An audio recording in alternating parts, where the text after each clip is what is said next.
நாளை விடியும் நல்ல வேளை பொங்கப்பாலு வெள்ளம் போல பாயலாம். அச்சு வெள்ளம் பச்சரிசி வெட்டி வச்ச செங்கரும்பு அத்தனையும் தித்திக்கிற நாள்தான்.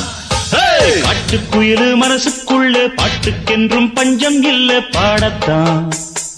தவிலை தட்டு துள்ளிக்கிட்டு கவலை விட்டு கச்சை கட்டு ஆடத்தான்.